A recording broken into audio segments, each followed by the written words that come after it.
பிரபல பாலிவுட் இயக்குனர் கரண் ஜோஹர் இயக்கத்தில் ரன்பீர் கபூர், ஐஸ்வர்யா ராய், அனுஷ்கா சர்மா நடிப்பில் இம்மாதம் வெளியாக உள்ள படம் ஏ தில் ஹை முஸ்கில். இந்த படத்தின் டீசர் சமீபத்தில் வெளியாகியது.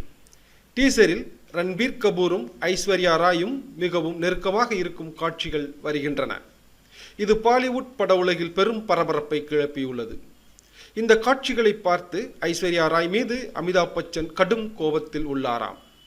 படத்தில் ரன்பீர் கபூரும் ஐஸ்வர்யாவும் வரும் படுக்கையறை காட்சி ஒன்று வேறு உள்ளது.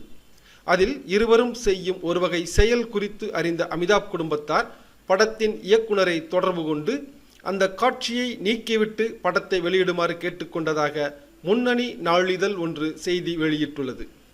அந்த காட்சி ரசிகர்களின் கண்களுக்கு விருந்தாகுமா இல்லையா என்பது படம் வெளியான பிறகுதான் தெரியும். காத்திருப்போம்.